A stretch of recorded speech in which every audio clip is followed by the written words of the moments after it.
श्री नागेश्वर ज्योतिर्लिंग। यह ज्योतिर्लिंग गुजरात के बाहरी क्षेत्र में द्वारिका स्थान में स्थित है। धर्मशास्त्रों में भगवान शिव नागों के देवता है और नागेश्वर का पूर्ण अर्थ नागों का ईश्वर है। भगवान शिव का एक अन्य नाम नागेश्वर भी है। द्वारकापुरी से भी नागेश्वर ज्योतिर्लिंग की दूरी 17 मील की है।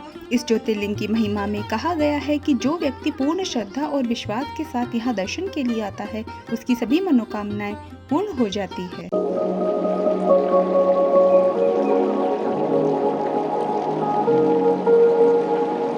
हर हर महादेव। सभी भक्तों को प्रणाम।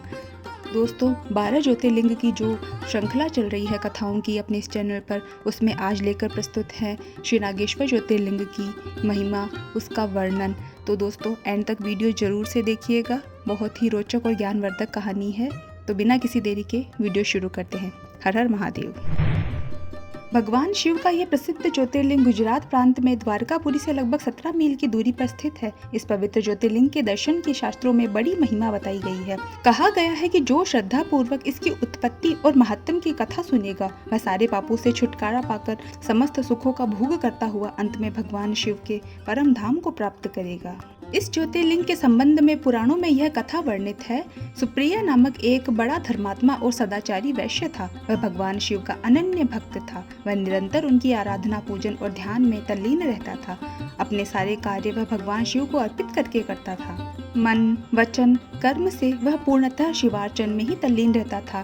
उसकी इस शिव भक्ति से दारुक नामक एक राक्षस बहुत क्रुद्ध रहता था। उससे भगवान शिव की यह पूजा किसी भी प्रकार से अच्छी नहीं लगती थी। वह निरंतर इस बात का प्रयत्न किया करता था कि सुप्रिय की पूजा अर्चना में विघ्न पहुंचे। एक बार सुप्रिय नौका पर सवार होकर कहीं जा रहा था। उस दुष्ट राक्षस दारुक ने यह उपयुक्त अवसर देखकर नौका पर आक्रमण कर दिया। उसने नौका में सवार सभी यात्रियों को पकड़कर अपनी राजधानी में ले जाकर कैद कर लिया। सुप्रिय कारागार में भी अपने नित्य नियम के अनुसार भगवान शिव की पूजा अर्चना करने लगा। अन्य बंदी यात्रियों को भी वह शिव भक्ति की प्रेरणा देने लगा। दारुक ने जब अपने सेवकों से सुप्रिय के विषय में यह समाचार सुना, तब वह अत्यंत क्रुद्ध होकर उस कारागार में आ पहुंचा। सुप्रिय उस समय भगवान शिव के चरणों में ध्यान लगाए हुए दोनों आंखें बंद किए बैठा था। उस राक्षस ने उसकी यह मुद्रा देखकर अत्यंत भीषण स्वर में उसे डांटते हुए कहा, अरे दुष्ट वैश्य, तू आंखें बंद कर इस समय यहाँ कौन से उपद्रव और षड्यंत्र करने की बातें सोच रहा है। उसके यह कहने पर भी धर्मात्मा शिव भक्त सुप्रिय की समाधि भंग नहीं हुई।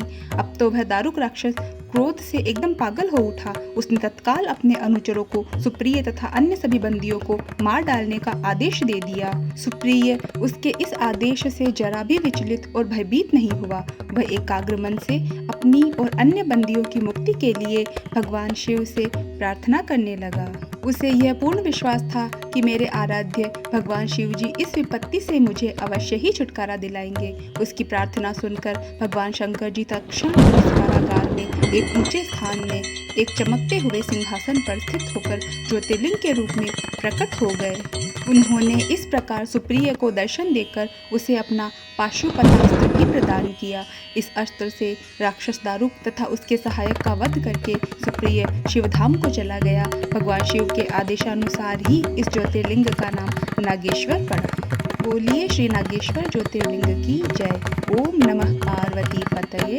हर हर हर महादेव। तो दोस्तों, कैसी लगी आप लोगों को ये कहानी नागेश्वर ज्योतिर्लिंग की महिमा? क्या आपको पहले से पता थी या आपको आज ये कहानी सुनकर इसके बारे में जानकारी मिली है? ये बात कमेंट बॉक्स में ज़रूर बताइएगा। अगर आप लोगों को ये वीडियो थोड़ी सी भी पसंद आई हो तो प्लीज़ चैनल को सब्सक्राइब कर देना और वीडियो को लाइक कर देना ज़रूर से। मिलते हैं एक नई कहानी के साथ अगली वीडियो में। तब तक अपना ध्यान रखिए, खुश रहिए। हर हर महादेव। और साथ ही साथ अपने दोस्तों के साथ भगवान शिव की कहानियाँ शेयर कीजिए, भगवान की भक्ति का प्रसार कीजिए।